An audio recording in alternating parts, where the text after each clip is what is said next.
an inner circle that represents what? The pyramid represents the comparing and contrasting, the dichotomy of things. The circle represents the unity of things. So we want you to see the internal analysis in terms of unity, and that internal is complemented by an outer circle which represents external analysis. So we want you to be able to have an internal and external analysis. As you develop yourself, this becomes important. What is missing here in this pyramid? Pyramid shows duality, polarity. There's a law of opposites in the universe.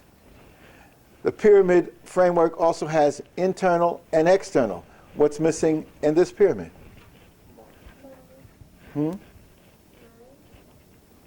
No, you're moving too fast. Here we have the comparison, the dichotomy, because this is built upon the concept of duality and what else? Polarity. Basic laws of the universe, duality and polarity. There's laws of opposites, negative and positive, produced in electricity. The male, the female, produces the child. So your basic development has this formula, chromosomes, 46 chromosomes in human development. 23 from where? Your mother, 23 from your father. So there's a basic law to development. So the pyramid actually allows us to deal with this polarity duality, but there's also a unity to the universe. And so the circle allows us to pull and talk about internal unification and external unification. So I'm saying, what's missing here? Yes, internal, external. If we're talking about your self-development, we want to talk about your internal self-development as well as what? Your external development. Internal would deal with what? You're going to the top of the pyramid, you're synthesizing, and in order to be able to break things down, we come up with the formula called what? CAPS, Concepts, Analysis, Processes, and Systems, and also VIP. So you have to ask yourself these 7 questions. What concepts are involved? What analyses are involved? What processes are involved? What systems are involved? And what values, interests, principles, and precepts are involved? So there's 7 questions you should be asking about everything.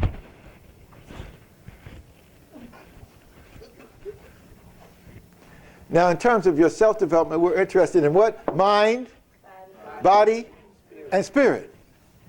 And we're looking for harmony and balance in mind, body, and spirit. And the Africans came up with a moral and ethical system called Mayat, which relates to mind, body, and spirit balance. Living in harmony with the universe and living a good external life so you can inherit eternal life. In order to have a good external life, you needed to have a living model. And so the Africans constantly developed what they call a spiritual formula. Spirit was the center of their systems. And that spirit is often translated into aspects of what we call God. But we're talking about mind, body, and spirit balance.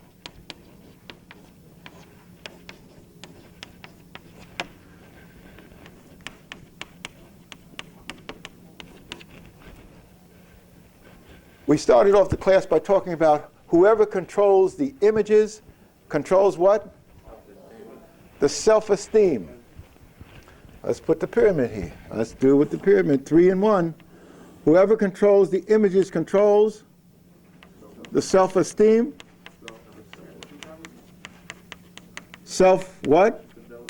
Self-respect. And self-respect and self-esteem impact on your self-development. So if you're going to develop in a full, balanced, harmonious way, then these 3 things, self-esteem, self-respect, and self-development, have to be linked together. And that link is carried through a process and a system which we refer to as socialization. So the key concept in all of these classes is the concept of socialization. Socialization deals with your internal development, and it impacts on your external development, but how you relate to your internal development and relating to your family, etc., relates to socialization. How you relate to the society, we refer to it as acculturation.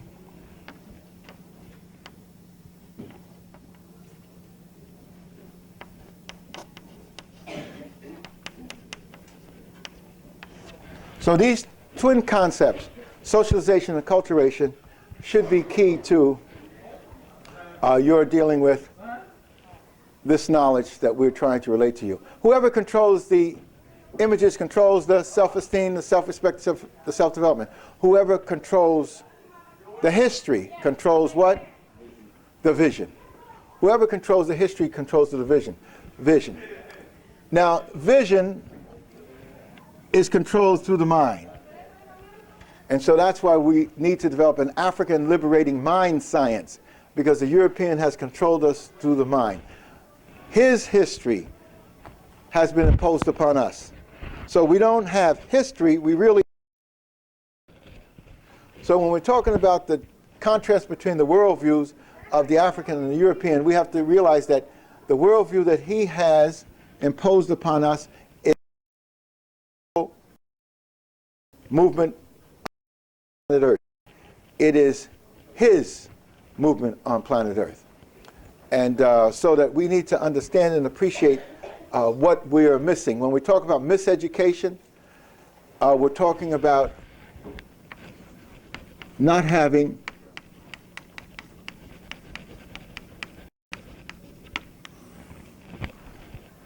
something is missing.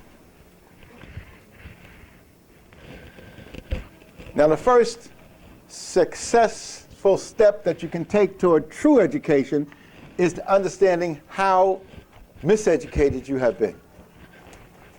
Did I hear any amens?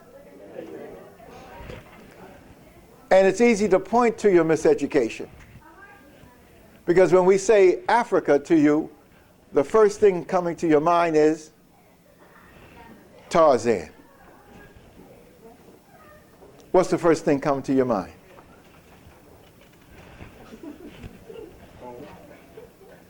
Home.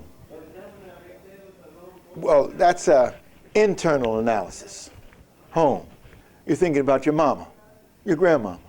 But what about an external analysis? What do you think about externally when you talk about Africa?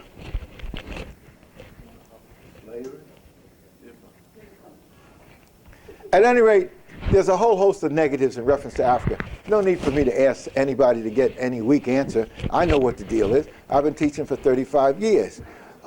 Good afternoon, Hotep. It's good to see you here today. Get out your notebooks and catch up with us as soon as you can so that we get all this information in your hands so you can empower yourself. Thesis, antithesis, synthesis. We want you to become synthesizers so you can move away from miseducation to critical thinking. But you can't critically think if someone else controls your mind and he's made your mind a toxic dump with his lies, his myths, his legends, his distortions, and his predatory control over your existence.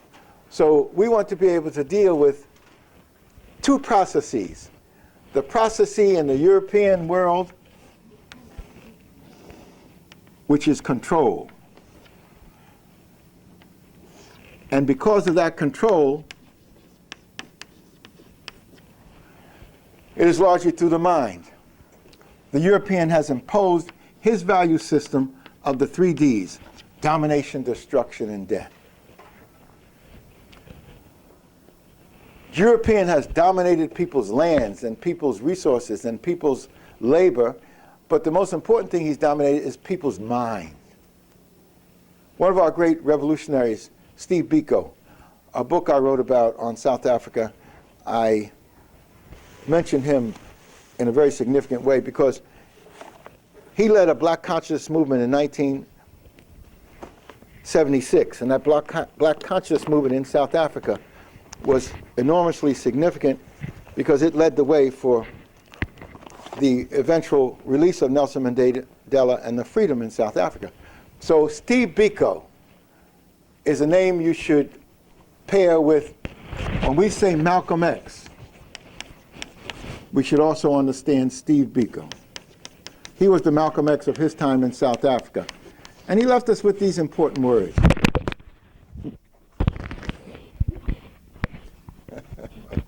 He left us with these important words. The most potent weapon in the hands of the oppressor is the mind of the oppressed. Let me hear you say it. The most potent weapon in the hands of the oppressor is the mind of the oppressed. Write that down somewhere, because that's key and crucial. The most potent weapon in the hands of the oppressor is the mind of the oppressed. And Steve Biko went on to challenge the mind control of the South Africans. When you talk about South Africa, you talk about apartheid, you talk about control. You talk about the living hell of 3 Ds imposed upon African peoples: domination, destruction, and death. In fact, African peoples were barely human in their own land. We need to understand that. This just happened yesterday, because the day before yesterday in America and in the Caribbean and in South America and Central America, they had imposed slavery on African peoples and Native American peoples, and they were involved in the European domination, destruction, and death process, and they were not even considered human, meaning our ancestors. So this process of domination, destruction, and death has been a reality for the European, and mind control is key.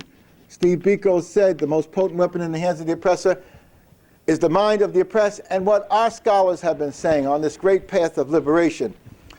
This fantastic book that my wife helped Dr. Molefi Asante perfect, and others, Booker Coleman. This great book is entitled African American History, A Journey of Liberation.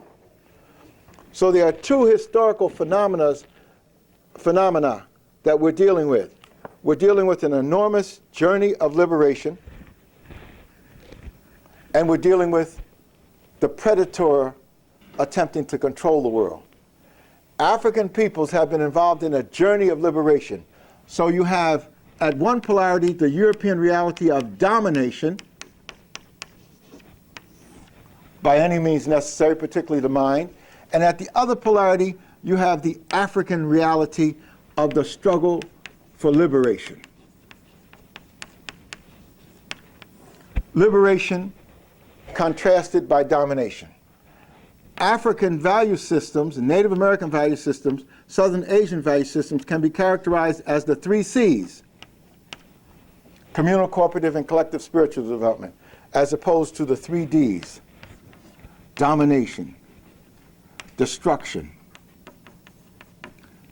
and death. The 3 Cs would be represented by the concept of communal, cooperative, and collective spiritual development, living and working. At the center of the European value system is profit by any means necessary, property, power. At the center of the African value system is spirit and humanism, what we can call communalism. So you have a contrast between the European value system of materialism versus an African value system of humanism or communalism. So we want you to see this as part of the flow of the human experience. But you can't see it. You've been miseducated.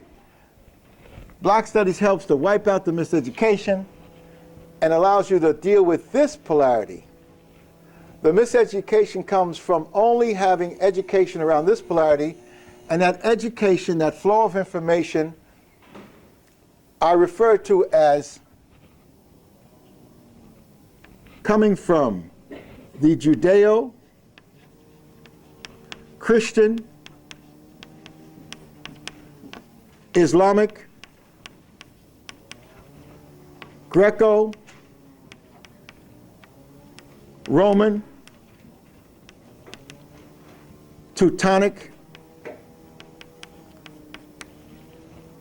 Anglo-Saxon, white American.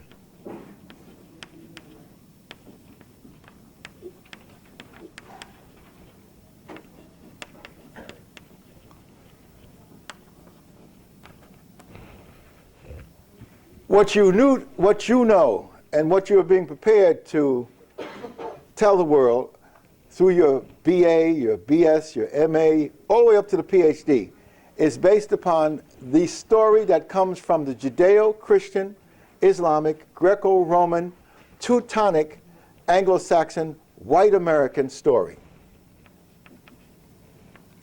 That story relates to 1/10 of the globe in terms of population. It is this story that produced humanity. It is this story that produced civilization and culture. It's this story that produced philosophy and mathematics. It is this story that is the most important story of the world, so they say. But Black Studies, as we look at the world and we understand what the world is all about, we've characterized this flow of information as the big lie of white supremacy. So what you learn in these institutions, all the way up to Columbia and Yale, where I have my degrees, my wife has her PhD from Yale, well, we characterize this educational process the big lie of white supremacy. Now, how do we counteract that big lie of white supremacy and get you into critical thinking? Because certainly you can't have a critical thinking process when 9/10 of the human family on planet Earth is left out of the flow of information. So it is up to Black studies and Asian studies and Native American studies and Latino studies to put that missing flow of information in your developmental process so that your mind and your body and your spirit can be properly connected and balanced. I've been dealing seriously with the mind process because, as Steve Biko said, the most potent weapon in the hands of the oppressor is the mind of the oppressed. We scholars, African scholars, teachers, educators, and our intuitive peoples in our communities have understood that the most potent weapon in the hands of the liberator is the mind of the oppressed. And so that's why we spend so much time trying to teach our people, because we're trying to move them from this mind control process to a liberating process of searching for the truth. And when you search for this truth, it frees you from the control of the big lie. So on this side of the equation, we have the enormity of the African world experience, and I refer to that as the 3 A's: Africans, Southern Asians, Native Americans. And it's the 3 A's. It is in the history of the 3 A's that we'll find the scientific historical truth of the human family. We're not talking about myths and legends of Garden of Edens and the Great Flood. We're talking about the scientific truth can be found in the experience of our people. So that's what Black Studies does. It empowers you to have this enormous truth to deal with this lie. Now, European experience is real. The African, Asian, Latino, Native American experience is real, and we have to begin to look at it and dissect it and understand it. So this great struggle worldwide for control of the mind is going on. I use a yin and yang in the inner circle to represent the struggle between things spiritual and things material. In the African value system, the spiritual dominates the material. In the European value system, it appears that the material dominates the spiritual. Example, Africans built pyramids, they built great temples, but it was important for them not only to have these monumental buildings, but to prepare for a spiritual transformation into another life. And so the African buried the gold and the diamonds and the precious metals to be a part of another life. and they weren't killing for these things as the European has. So what we want to show is a different movement on planet Earth by different peoples, and we want to look at it through value systems, interests, and principles. So our major focus is your self-development. We want to move you from your confused self, I'm not African, I'm a Dominicana. I'm not African, I'm Haitian. I'm not African, I'm Jamaican. South Jamaica in Queens. I'm not African, I'm from the projects in the Bronx. Massive confusion over the question of identity. But these things can be changed easily with the truth. And the pyramid gives us the formula for dealing with that. Here's a brother who understood the power of images. So he took significant histories in the history of black people, significant images in the history of black people, and he took the white history where they have these presidents and important people carved in a mountain called Mount Rushmore. And so when he was designing a cover for this book, he took these images and he said they're a part of Mount Freedom. And so on one side of Mount Freedom, he has W.E.B. Du Bois, one of the greatest minds to walk the planet. And he has Marcus Garvey, who one of the important figures in the 20th century in terms of Pan-Africanism. And he has Mary McLeod Bethune, one of the important educators in our movement. Then on this side, he has the most significant symbol of freedom in the world, as far as I'm concerned, Harriet Tubman. She was an enslaved person, fought her way out of slavery, and then she said, that's not enough. Internally, I'm free, but I'm not free until I can free my people. So she had to go back into slavery more than a dozen times, pulling her people out of enslavement. So if there's a symbol of liberty for the world, it's Harriet Tubman. If there's a symbol for liberty for America, it's not a lady in the harbor holding a torch with a book under her arms called the Statue of Liberty. That Statue of Liberty has been misdirected and reconstructed. The Statue of Liberty comes out of the spirit of Harriet Tubman. The Frenchman who came up with the idea was head of the French Anti-Slave Society. He would appreciate the life of Harriet Tubman. He did not create a statue to welcome immigrants to America. So again, that's part of the miseducation process. And you can only clarify that truth if you have the African understanding. If you understand that this woman actually is the most important. She was knocking on the door of the White House to tell Lincoln to make the Civil War a crusade against slavery. Lincoln didn't want to make it a crusade against slavery. So if you're going to talk about a great emancipator, she is it. And people like her, not Abraham Lincoln. But in this white lie, we have Abraham Lincoln as the great emancipator. Image is worth 1,000 words. Image is worth DNA. When you start to study black studies, you got to study DNA. You got to study molecular biology. You have to study paleontology. All these various sciences that the Europeans have exposed and expanded. Now that they don't want to go deep in them because they are taking the rug out from under the European. All his scientific historical methods are taking the rug out from under him. So when he gets into DNA, he finds that the most significant DNA of the human family is African. And in fact, a year or so ago, The Journey of Man, a genetic odyssey in which he traces these black people from South Africa and their march through the human family. And my wife wanted to make sure that the image of these black people, these important original Africans, is in this book, and she fought hard to make sure that that image was the first significant image in the book. The Khoi people of South Africa, the San people of South Africa. So when we're talking about black studies, we're talking about putting that truth there, and there it is. And the beauty of this image is that you have the mother, the child, and the father. So you have those three important foundations, mother, father, and child. And that has been the key to what we want you to understand. That is the Trinity. Trinity is not something manufactured by the Catholic Church to perpetuate its religious belief system. Trinity is the reality of the human family, and there's an example of it. Now, the concept of the Trinity is a good comparison and contrast between the European value system and the African value system. The African Trinity is, the first Trinity is the mother, the father, and the who? The child. This Trinity refers to the internal development of the human spirit and the external development of the human spirit. The European Trinity,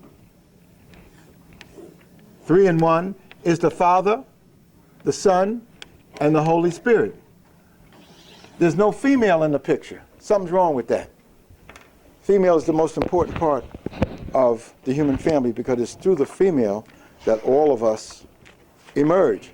So the first color plate in this great work of The Journey of Liberation that my wife put together is the picture of this outstanding woman who is who?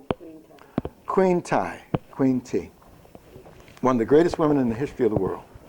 And her husband was one of the greatest rulers in the history of the world, and she sat with equal majesty on the throne of Egypt, the greatest kingdom in the ancient world, for 38 years. And then when he died, she took over power and laid the basis for her son to take control. And then she arranged for him to marry one of the most significant women in the history of the world, Nefertiti. Her youngest son or grandson is King Tut. Now, the tragedy of miseducation is this woman is not in the history. Of all this fantastic white boy education that I have, honor student, president of the grammar school, head of my high school class, going to Lafayette College, producing a 150-page paper for my senior work, going on to Europe, studying in French, then coming back, going to law school for a year, then going to Columbia University master's, going for a PhD. In none of that million-dollar education was this woman mentioned. That's the extent of the European attempt to control the flow of information and to control our minds. Queen T was not in that process. Now, one of the things that we have to do is awaken the genius of our people. You can't do it with miseducation. You can awaken the genius of our people with the truth. And Dr. Amos Wilson talked seriously about, in his analysis of the development of the child, awakening the natural genius of the black child. Now, your first question on your final is Eurocentric, Afrocentric versus Eurocentric. The response should be woven around three things. We're telling you what the question is going to be. Afrocentric worldview versus Eurocentric worldview, and it should be answered with 3 items. 1, looking at how the African and then the European views the individual. And as I said, we go, the African, communal aspect versus the ego, the European. We also want you to look at how the African and the European view the family. The African views the family to what we call the extended family concept, as spiritually extended to the ancestors that are gone, to people that are not even blood, and to the yet to be born. So that's really spiritual. So the African spiritual family contrasts the European nuclear family that comes out of the cave experience. A survival family unit as opposed to a developmental family unit living on the plains and around the lakes and the rivers and the river valleys. And then we want you to contrast land. How the European looks at, African looks at land, trusteeship, and the European looking at it in terms of ownership. So when you deal with your first question, Afrocentric versus Eurocentric, we want you to contrast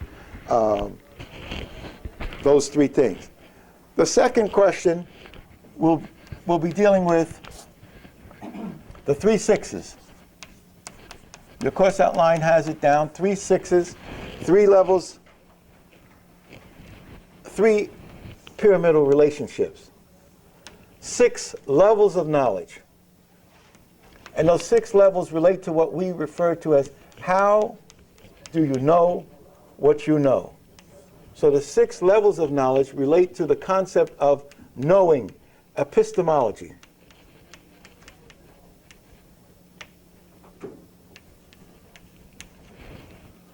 And we said, you can see the basic facts and data. There's a factual level.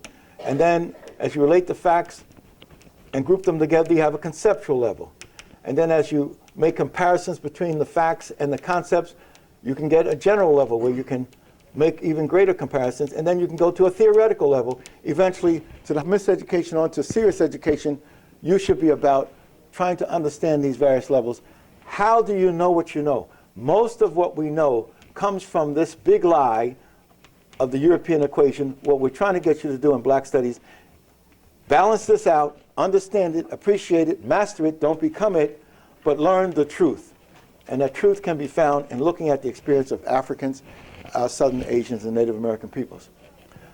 That truth can be found when we look at 6 historical eras.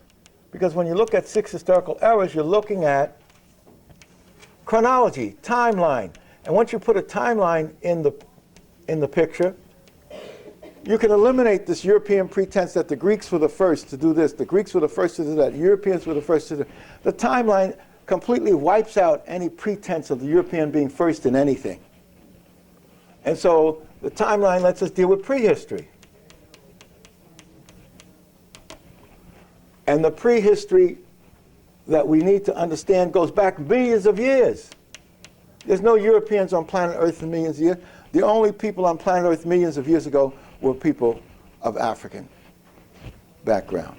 Dr. Diop lays that out in the first 100 pages of his book, his great book, Civilization and Barbarism. Part 1 deals with all of the scientific data, the studies, the molecular biology, the paleontology, the fossil finds that establishes the African origin of humankind.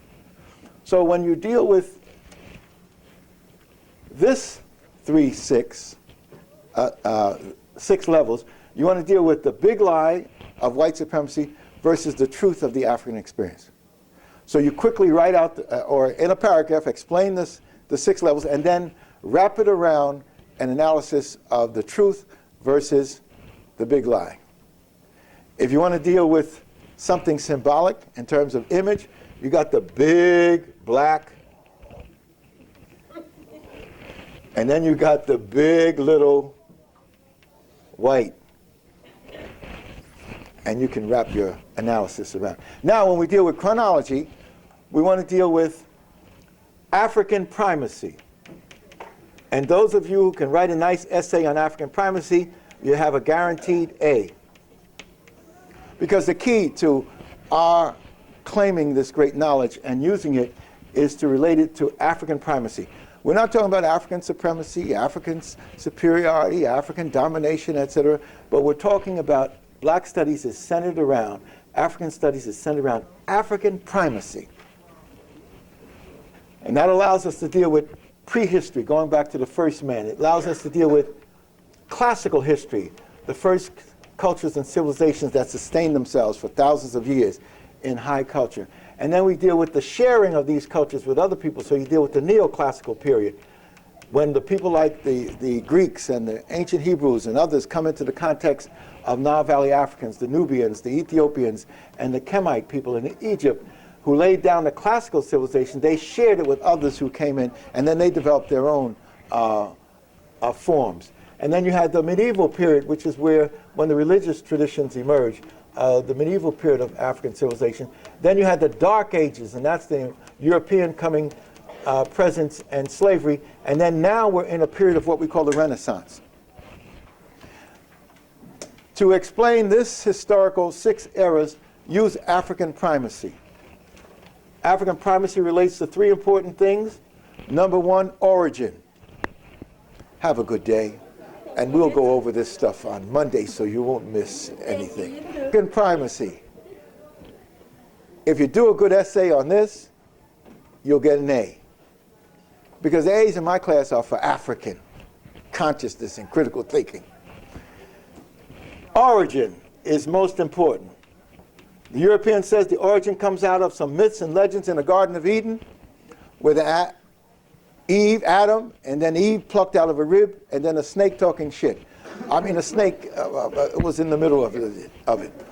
So origin of humanity. European myths are about a Garden of Eden. Scientific historical evidence says that African origin, human origin, doesn't go back 6,000 years. It goes back millions of years. So origin is clearly African. This book by a great African scholar lets us know that. This book by a white scientist lets us know that.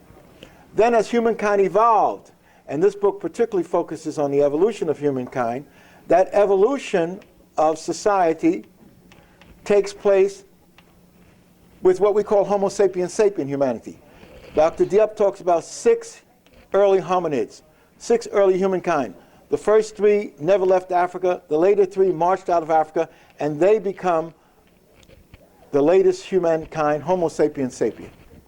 That's Diop's great work, first 100 pages. As humankind evolved, Homo sapiens sapien evolved and developed society, learned to live in communities, learned to begin to farm, learned to develop families, learned to understand the spiritual nature of human existence with the nature of Mother Nature.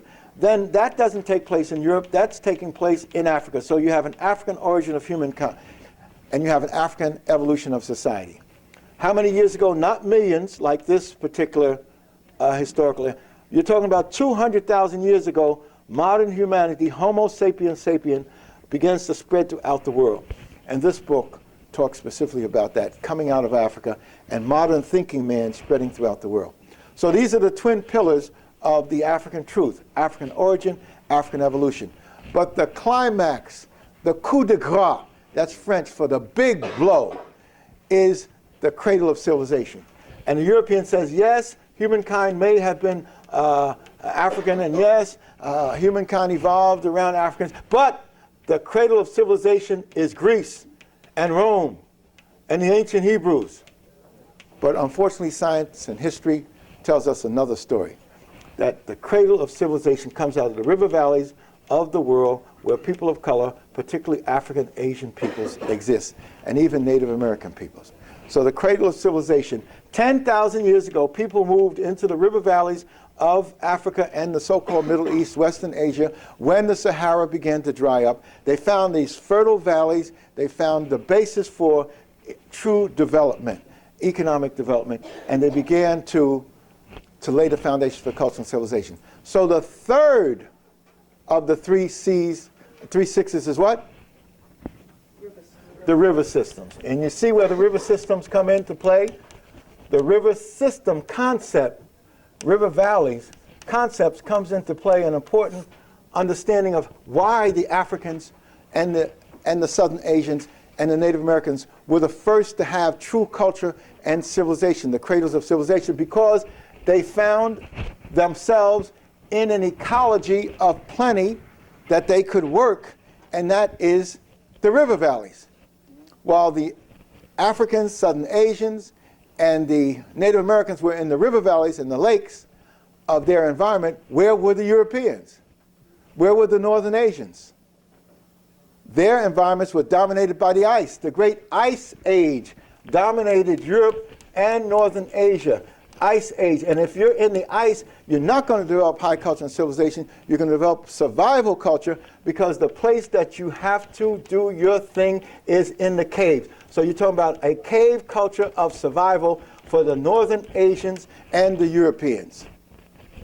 And the Northern Asian example was very good, because you have the Chinese, for example, building walls for 2,000 miles. Chinese must have been wall freaks to build all these walls. No. The real issue that China was trying to do was to keep out the northern barbarians, the Mongols. They didn't build any walls to block the south, because it's through the south that the culture and the knowledge flowed. They blocked the north because they did not want the barbarian hordes to destroy China. So Europe, when Diop talks about civilization and barbarism, he's making this important distinction. Civilization comes out of the southern cradle, and barbarism comes out of the northern cradle. Diop had the concept of the northern cradle, southern cradle. So when you deal with the 6 river valleys in Africa and the 6 river valleys in the world, we want you to understand what we're talking about, the concept of ecology. An ecology of the river valleys will allow you to develop high culture. An ecology of the cave will allow you to develop survival culture. So I want you to contrast developmental culture, where one thing leads to another, and you begin to expand your development, you begin to sophisticate your development. Thousands, millions of people can learn to live together. You have farming, you have agriculture, you have industry, you have crafts, you have building, etc. That comes from a positive ecology of the river valleys. That's why the concept of the river valleys is so important. And the river valleys allows you to develop a system of development. System! And when we talk about system capabilities and system of development, what pyramid comes in place? To explain the six river systems, the pyramid of systems capability, which is economics, which begets what? Politics, and that is sustained by what? Culture. So when you answer the first six, you're going to deal with the big lie of the European, the truth of the African. You answer the second six, you're going to deal with African primacy. You answer the third six, you're going to deal with systems analysis, systems development. And we gave you the three things to deal with. You're dealing with internal development, external development, economics, politics, and culture. Now, Africans had their prehistory, they had their classical civilization, they shared it with the Greeks and others, they had the medieval, and then they had the Dark Ages. And you have to say to yourself, what happened? And that's when we get to the 50-year turning points of history. Now, Professor Tyler, did we pass out the second turning point to them? No, because they are doing the same. Okay. Go get your nose powdered, your nose is shiny, you're on TV, so we can't do Now, here's the part of the course that we're going to go over on Monday. You've got Afrocentric versus Eurocentric. That's your first question. You got the 3 sixes. That's your second question. Now, the 4th, 5th, and 6th question, hey, is what we're going to talk about now. We're going to talk about a 50-year turning point of history. And what dates are we talking about? 50-year turning point of history. Give me some dates. 1482 or the 1530. Okay, that's when the European moves on center stage. 1482 to 1536, and the European takes control of land, labor, and resources around the world, and control of the mind of the world, information around the world, so that we want you to be able to deal with the 50-year turning point of history in terms of, because you're covering so much, you got to have a little formula to make it organizable. So we come up with what we call dates, and we relate the dates to what? Historical events. And then we relate the historical events to isms, so we can see the larger system play. Dates, for example, 1482. The Portuguese establish a base in Africa. That base is Elmina. And the ism is trade, mercantilism. Then 1492, Columbus, so-called with the Spanish throne, discovers a new world. So the date is 1492, the event is Columbus. And then colonialism. They began to plant colonies. So you want to be able to relate the date and this historical event to various events that were colonialism. Columbus wasn't the only one sailing at this time. At this time you had Magellan sailing. At this time you had Vasco da Gama sailing. At this time you had Amerigo Vespucci sailing. You had a lot of people that you know about, Balboa. A lot of so-called discoverers were moving around in this period of time. You had the European attempting to get out of Europe in order to reach to Asia, and he accidentally bumped into Africa and accidentally bumped into the New World. So as a result, Europeans come into this period of time land poor, resource poor, people poor. Because in order to have systems, you need what? Land. You need what? Labor. You need what? Resources. And so the European finds the resources and the land and the people, and he develops a system of destruction and domination and death called slavery. And that becomes his vehicle for development. The slave system helps develop Europe and undeveloped Africans. Now the seeds of the European economics is planted, the economics of slavery.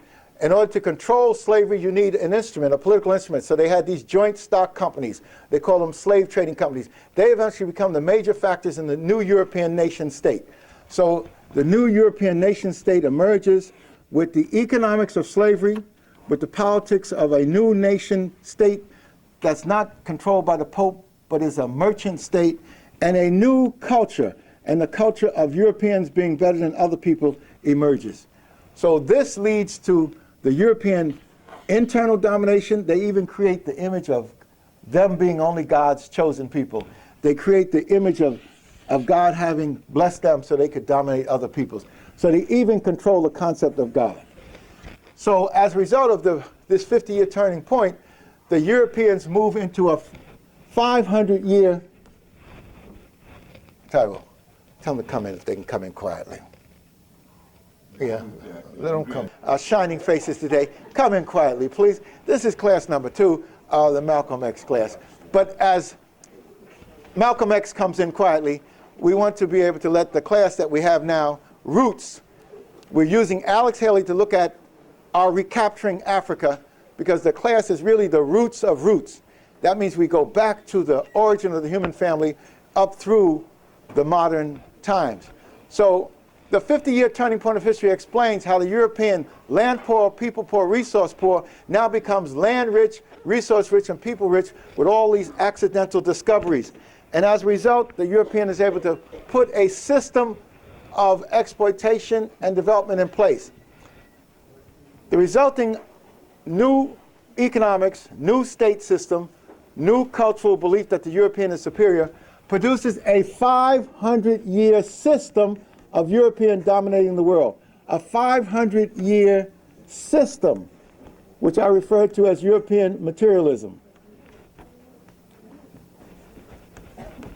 This 500-year system of European materialism, and this is all your course outline, so I'll go through it very fast. To explain how the European, by accidents of history, not being blessed by God, was able to control land, labor, and resources around the world. And now, over the last 500 years, he's dominated. We have, in your course outline, in one of the pages in the back, you'll have the establishment of the system. The system was established by the Catholic nations, Spain and Portugal. The establishment of the system, and that period was 1500 to 1600. After the 50-year turning point of history, you get the Spain and Portugal controlling the new development. And who gave Spain and Portugal the right to control this new development? The Pope. The Pope blesses these Catholic nations, and so the Catholics control the system of enslavement. Portugal supplies the Africans from Africa. Spain has most of the land where the Africans will be working, although Portugal did have Brazil, which became the largest of the slave systems. So the first 100 years, it's the Catholic nations that dominate. But one of the important dates in the 50-year turning point of history is 1517. What is that date? Martin Luther's Reformation. 1532, Calvin develops a new form of Protestantism. 1536, there is Henry VIII. England becomes the prototype of the modern state, the economic state. So these Catholic nations now are challenged by the Dutch Protestants and the English Protestants, the German Protestants, the Danish and the Swedish Protestants. And so in the next 100 years, from 1600 to 1700, you have the expansion of the system by all of these folks, including the Protestants. The system is expanded, but you have the Dutch and the English challenging.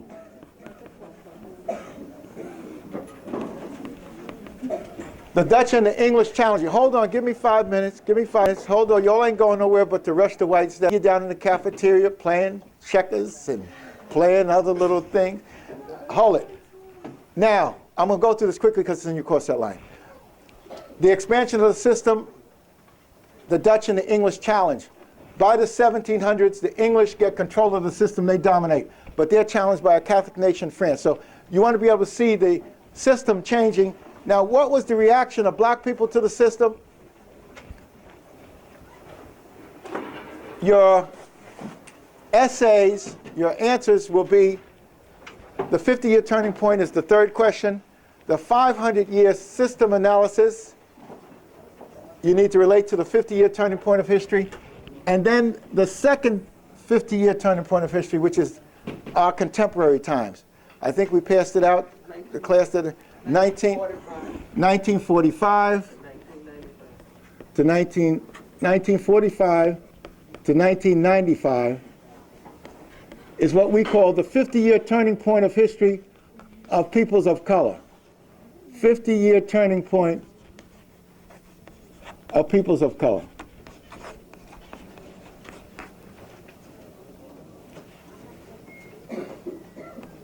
For African, Asian, and Native American peoples.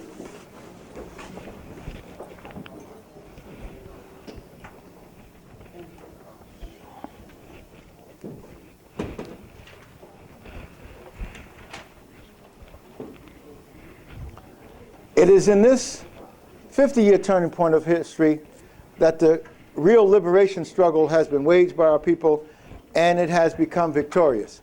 So we're talking about a victorious journey of liberation.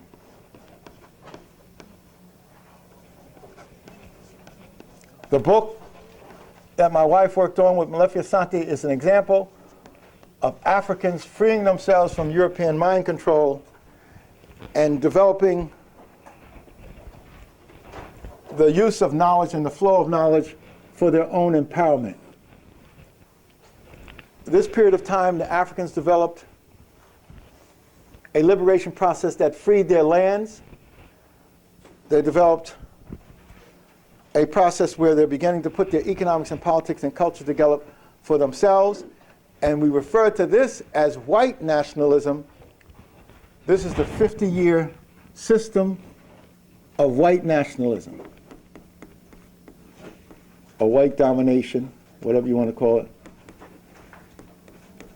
And over the last 50 years, we've been involved in a liberation process. The key to it is Pan-Africanism.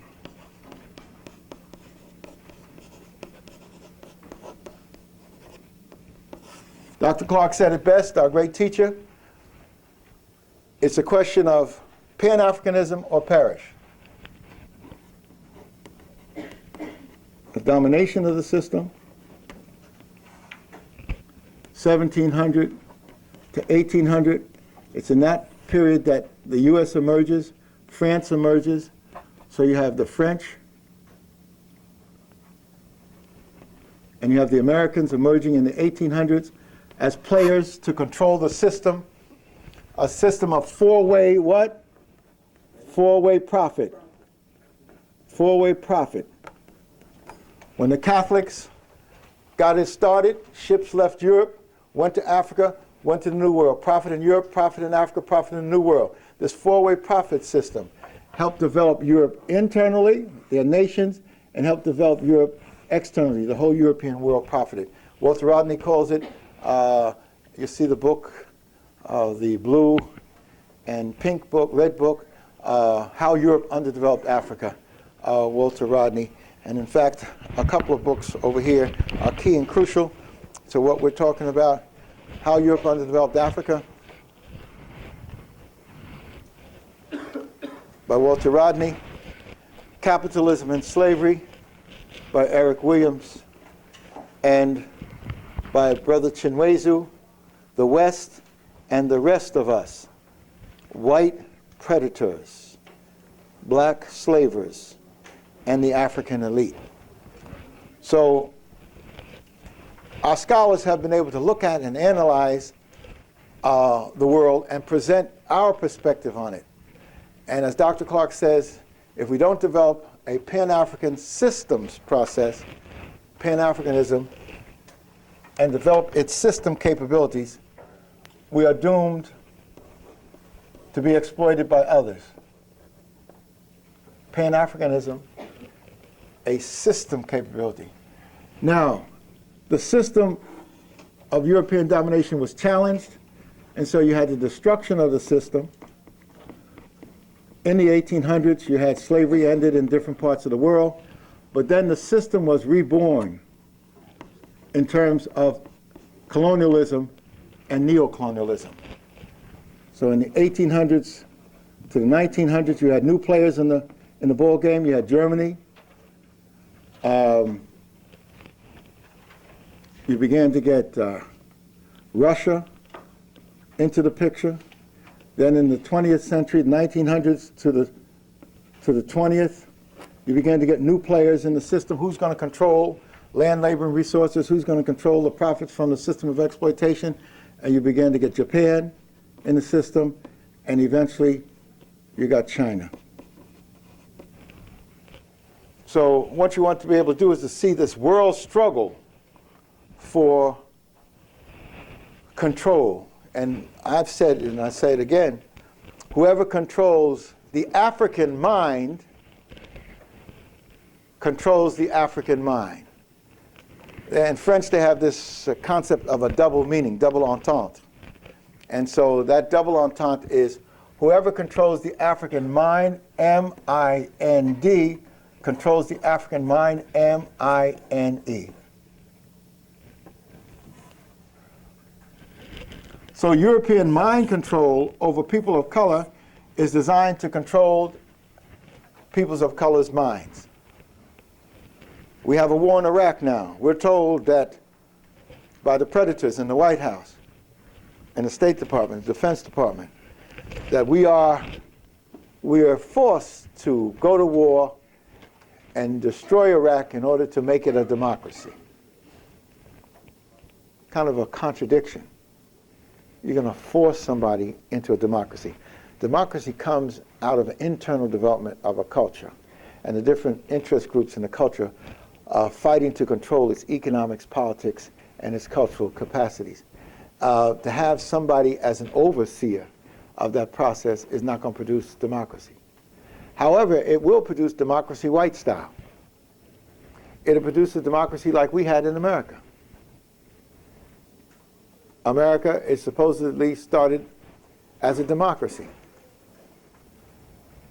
But it first started as a colonial enterprise of the British.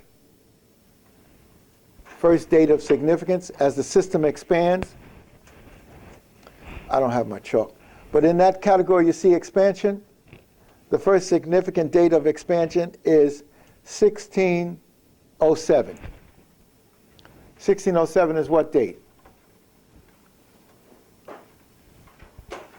1607. You're supposed to know a little bit of white history now. You're supposed to be. How many American citizens we got here? How many people got American passports? Huh? I can't believe it. Wait a minute. What kind of passport you got? Sister, don't come in. It's too late. Are you prepared? No. Huh? I'll come back later. No, don't come back later. Go, come here. Young lady. Go get it. Huh? You don't want to get caught with a coat, but you got to know how to grab them right now. Now, if you don't know how to grab women, I mean, I could fault you on that. But at least know how to grab some water over there and bring my bottle of water here so I can continue my lecture. Okay. I appreciate that. Thank you very much. Well, we're going to have some special sessions on manhood training. Because men have to know how to grab women. Otherwise, we're in trouble. Because if you don't grab the women, then you're going to be grabbing men, and that's not going to produce too much in terms of a future. 5 minutes. Almost. In order to pass the Jeffries exam, you have to study the course outline. If you fail to study the course outline, you won't be able to put substance in the answers. If you did purchase the books, or you're familiar with the books, as we bring them out every class, and you wove some of the books or the material in the books in your answers, that would even catch the eye of the professor, and that would move you up toward Africanness. If you can appreciate some of the concepts that we've been trying to deal with, and you weave the concepts in the paper, that will be noticed by the professor, and that helps you also. But some of you, and we say this every class, it never happens, we should catch you early in the beginning of the semester, because some of you lack writing skills. So when it comes to exam, either you lack of writing skills or you freeze and you do not give an adequate. It's so good to see your smiling faces today and to see you ready with your notebooks in hands, your tape recorders ready, as we delve into some of the important parts of our class. And we prepare for the final exams and the last couple of sessions, which will be very important because we will be highlighting the substance of what we can refer to as the Jeffries experience. As any good professor, in order to be able to inculcate the knowledge to the students, he's got to combine skills of erudition, pronunciation, and acting. So any good professor is by nature an actor. But in this case, your acting professor believes in substance. And so the course outline has a great deal of substance that he wishes you to obtain. First and foremost, we must understand, as we have put at the top of this board, Black Studies is what? A body of knowledge about the black world experience from the African perspective. And we can interpose or translate or transpose black for African. Now, this body of knowledge is absolutely necessary for your development. It's necessary for human development. Unfortunately, because of racism and other factors, this body of knowledge is not a part of human development. But because we are winning this enormous battle for the minds and hearts of the people on the planet, we are now putting this enormous knowledge in the textbooks, in the classrooms, in the great works of our scholars, and we're putting the truth of the human experience in the hands of the human family. And this is an enormous achievement. Black Studies has been in the vanguard of it. City College's Black Studies has been one of the leading Black Studies programs in the country, if not the world.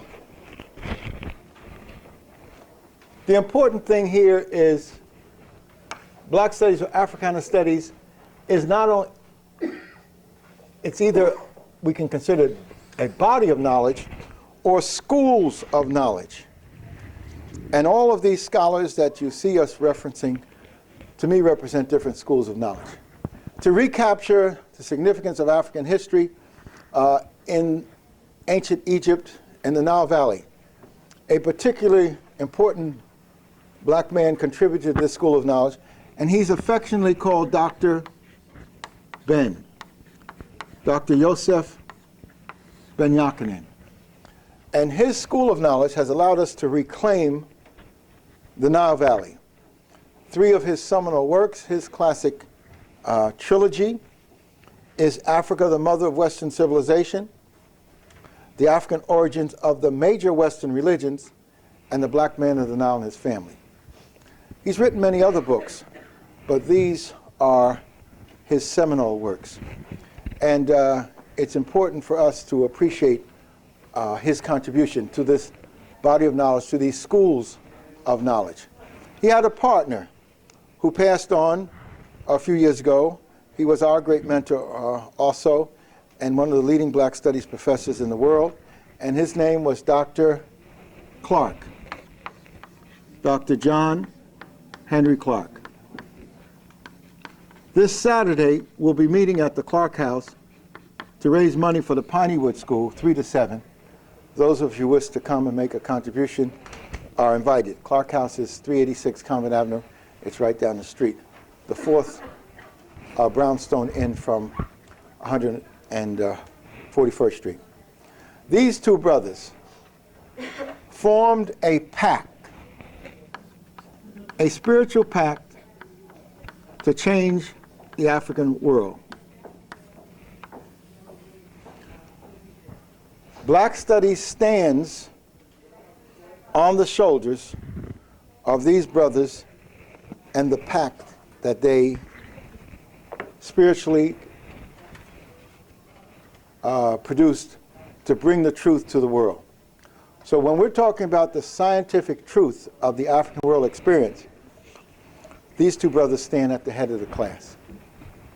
Among Dr. Clarke's works are My Life in Search of Africa. His great work, which I have in the office, is African World Revolution, Africans at the Crossroads. He's contributed to this class by his great work on editing his work on Malcolm X. And he wants us to understand what has happened in the 50-year turning point of history when Africans have moved on center stage and have been fighting for their place. He's written also a work called Who Betrayed the African World Revolution? And one of the works that I wrote an intro for that he produced, an outstanding volume, Christopher Columbus and the African Holocaust, Slavery and the Rise of European Capitalism, Dr. John Henry Clarke, forward by Dr. Jeffries, prefaced by Professor Scobie. So these two men represent schools of knowledge coming right out of Harlem. Dr. Ben has lived for years on 135th Street and Lenox Terrace, and Dr. Clarke for years lived on 137th Street. And these men epitomize the 50-year turning point of history for African, Asian, and Native American peoples, 1945 to 1995. It is their work that has allowed us to take control in great measure of the African mind, M-I-N-D, in order to be able to control the African mind, M-I-N-E. In order for us to have a Pan-African victory, the mind of African peoples has to be liberated. And this spiritual pact that they had, and the mission, the pact that they had can be described and has been described by me as a sacred mission.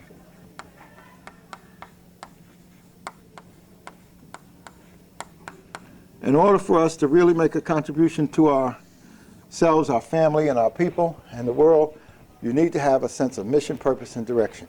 You need to have a vision of yourself and others. And they have a sacred mission to, I call it the 3 R's. The 3 R's. The positive 3 R's.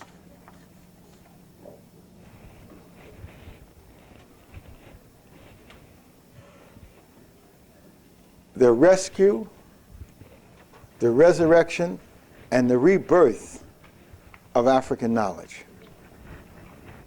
And with this rescue, resurrection, and rebirth of African knowledge, we can empower ourselves. This becomes the basis for Black Power. Now this class is Black Studies 190. It's centered around and focused on Malcolm X and his times, just as my earlier class was Black Studies 171. It is entitled Roots, referencing the great work by Alex Haley, but the substance of the course is the roots of roots. And the roots of roots allows us to look at the whole history of the human family because black roots go back to the beginning. And so it's important for us to understand that these courses and their titles open us up to a much larger field of endeavor. What we're interested in, as I said earlier, is critical thinking. In order for you to master your self-development, you have to become a critical thinker. And so, as we have stated throughout the semester, we are using the pyramid in order to highlight the question of critical thinking. Critical thinking, you should be able to measure things, weigh them, assess them, break them down, and pull them back together again. Relate them internally to issues, relate them externally to issues. So critical thinking is an exercise that you've got to learn to master. And critical thinking doesn't come naturally. It is something that you have to learn to perfect. It's a science of learning how to critically think. And that's why I created the concept of the pyramid.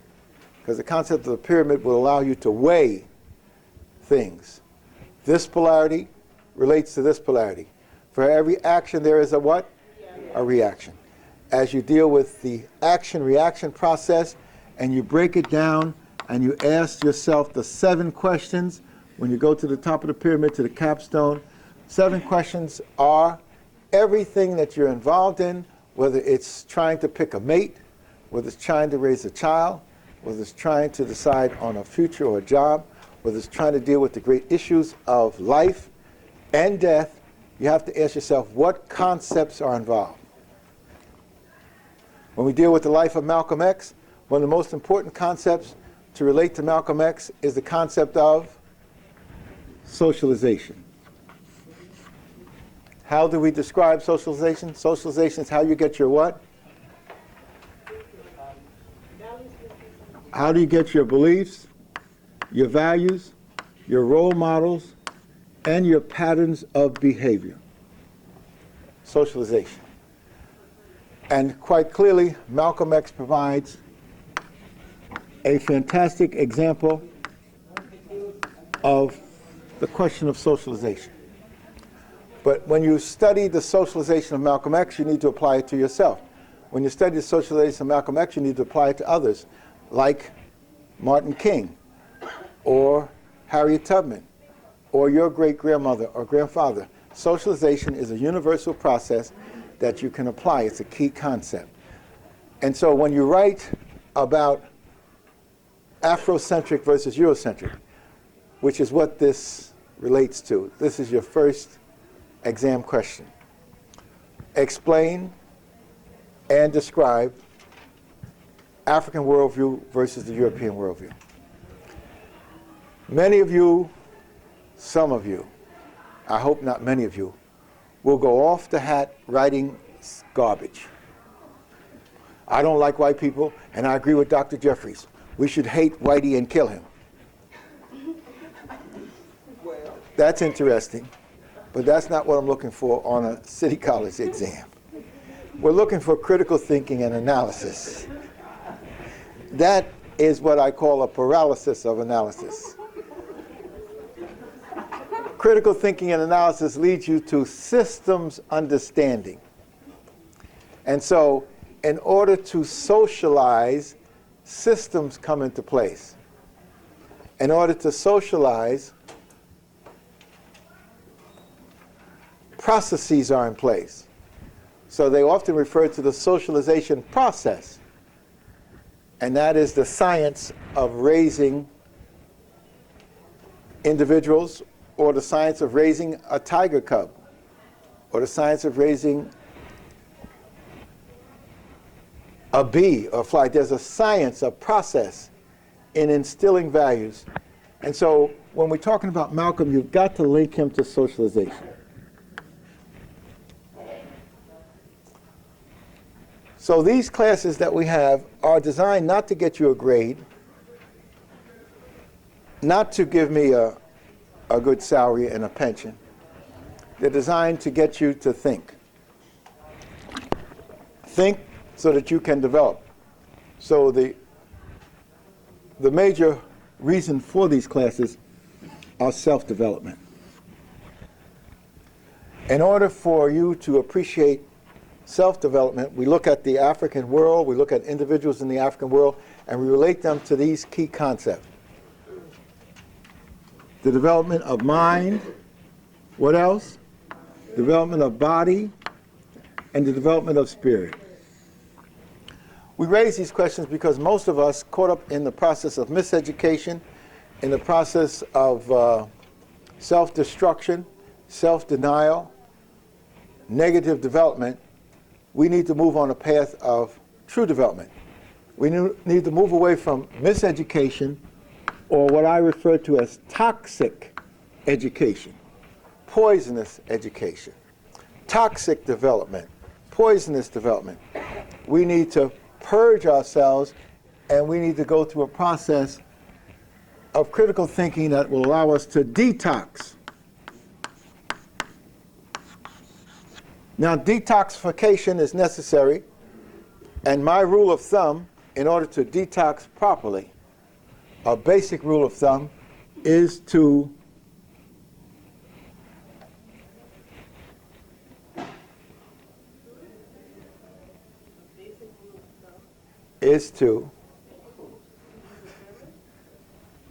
the pyramid would help you with critical thinking and helping you to weigh things, but there's a basic rule of thumb to detox, and that is to stay away from things white. White rice, white sugar. Yes, you're quite correct. And if you really get into it in terms of spiritual development, you'll stay away from white.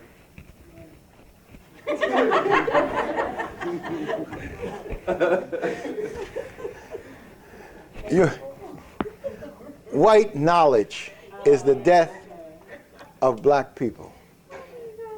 If all you have to nourish yourself is white knowledge, you are a toxic waste dump.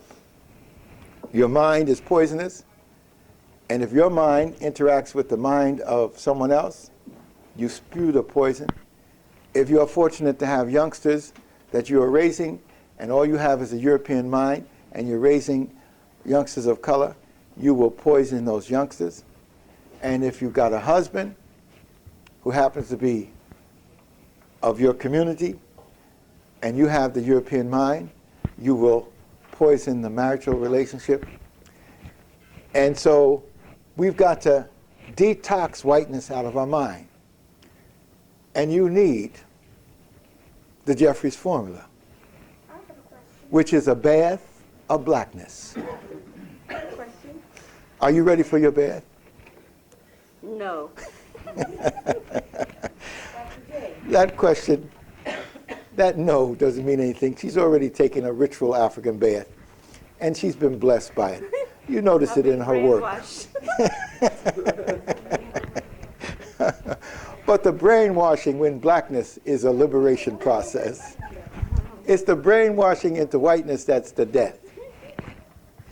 Did somebody have a question? Right here. That's not unusual. You, over the years, you've had many questions. An inquiring mind. But she always comes back to the master for more learning. Yes. Because she's got to raise her youngsters and socialize the youngster properly and to acculturate the youngster into a concept of self-development. Amen. Now, Doc, my question is, you're saying to remove ourselves from right knowledge, okay? There are things that we could learn from white folks. Like I added one of my papers. You can socialize with, my belief is you can socialize with white folks to learn what you can learn from them, like how they socialized with us back in the days. And they learned from us, and then they were able to take what they learned from us back into their community and cultivate it. Now we can learn from them to come back and educate ours and cultivate it, apply it to us. So this way we know what their minds are thinking, and we can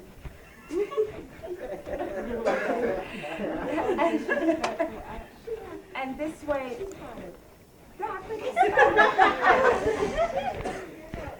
I'm trying to get into your flow. That we can learn from white folks. Yes. And white folks have a great deal to help us. And they can, we can take what they know back to our people, and then we can use that to help empower ourselves.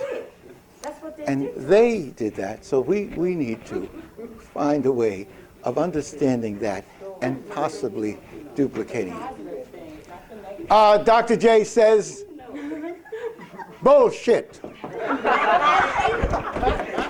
Keep that on the tape. You want that on the tape? Keep that on the tape.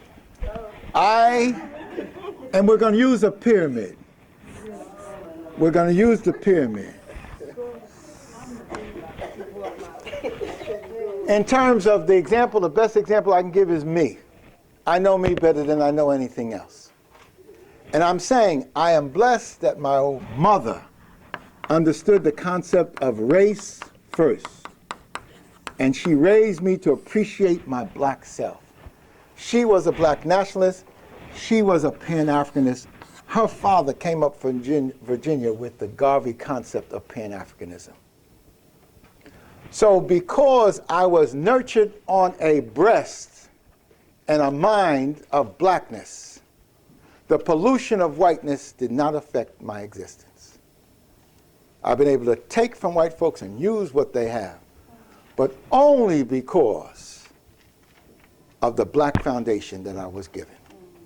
Most of us don't have a black foundation, so we can't take from them and use it for blackness. We take from them and then use it against black people. I have what I call my $1 million white boy education. $1 million white boy education. The best that white folks give to their own. But that's not why I am able to teach and preach and travel around the world, why people call me from Brazil today, they call me from Chicago today, they call me from Africa today. It is the multi-billion-dollar African education that began in the beginning in the mind of my mother that allows me to be the man that I am today, and my brother to be the man that he is, and his kids to be the men that they are. Hakeem spoke at the funeral of the Honorable Mary Pinkett yesterday. He's the first person to speak. The family asked him to read the obituary and make some comments. So he spoke before Mayor Bloomberg got the mic. He spoke before former Mayor Dinkins got the mic. He spoke before Michaels and others spoke. And Marty Lefkowitz, or whatever his name, Markowitz, spoke. The Jeffries nephew spoke because he's been trained to be African and to be correct. His brother went with me to Brazil. He's now a professor at Ohio State, graduate of Morehouse, and also Duke University. Hakeem graduated from NYU Law School. Not at the bottom, not at the middle, not near the top, but at the top of the law school, ahead of Jews, ahead of Asians, and he was the graduation speaker. So yes, he's able to take the white knowledge and use it for black folk because he had a black foundation. If you don't have a black foundation, you wouldn't be able to process the information to use it for your own self-development. But for the knowledge we got now, for the knowledge we have now, right, Professor? No.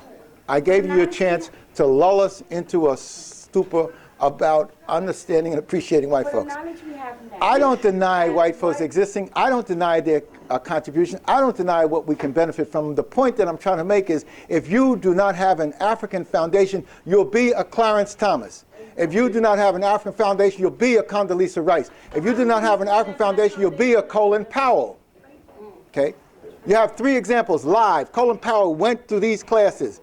Condoleezza Rice comes out of the struggle in the South, and her parents said they socialized her away from black struggle because they said our girl is not going to die like her 4 buddies did in that Birmingham church. And they socialized her away from black people, so now you have a black woman who white people feel comfortable to help them rule the world. There's something wrong with that.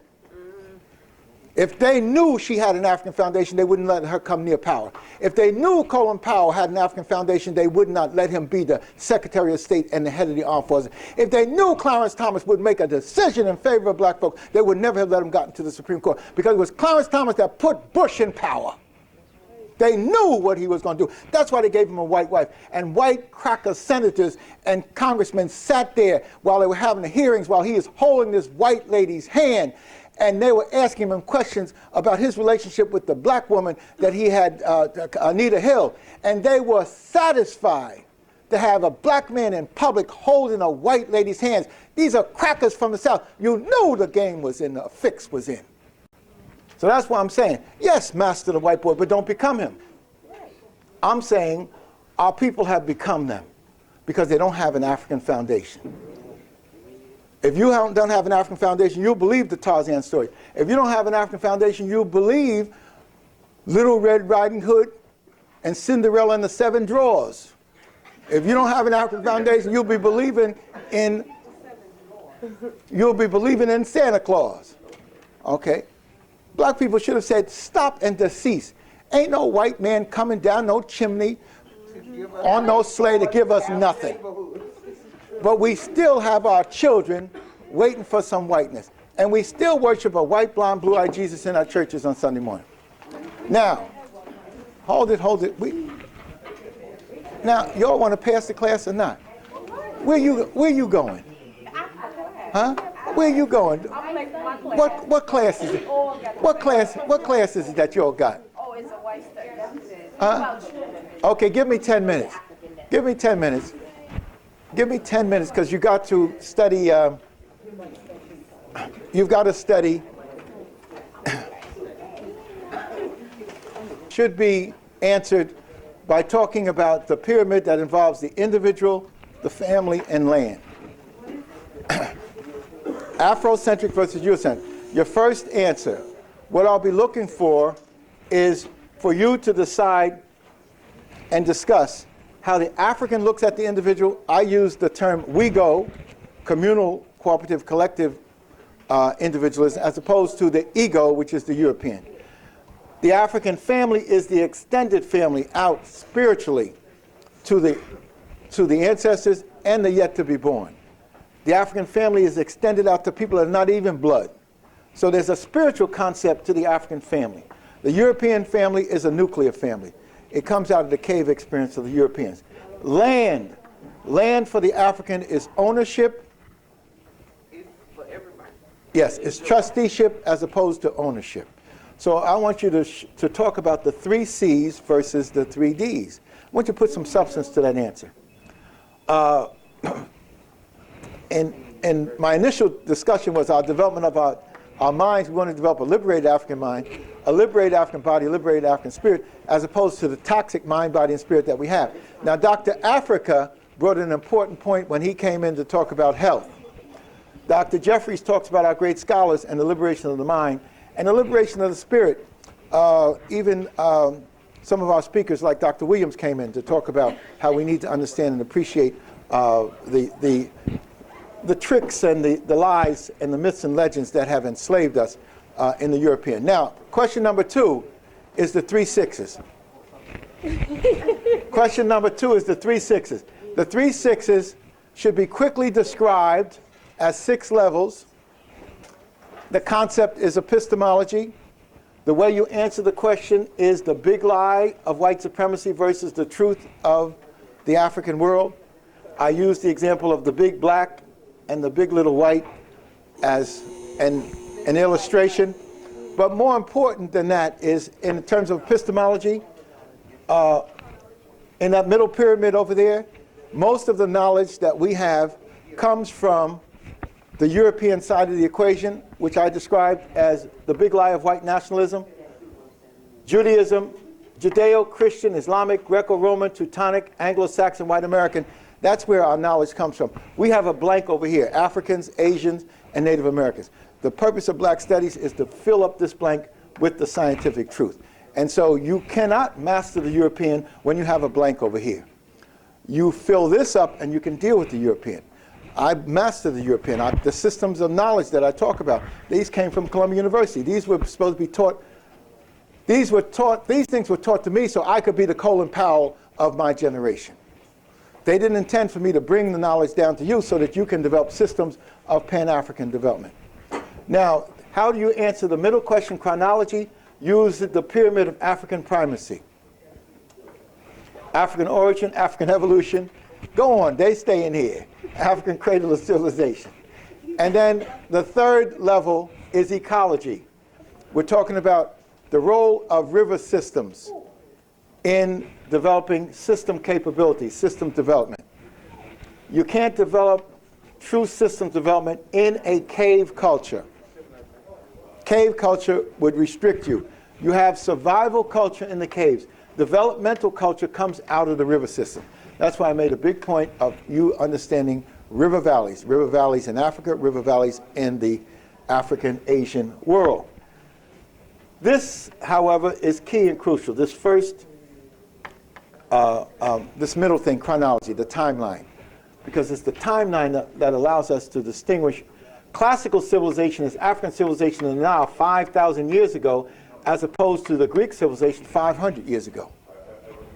So when you talk about the origin of civilization and the origin of science, you got to go with the African 5,000. Here's an example.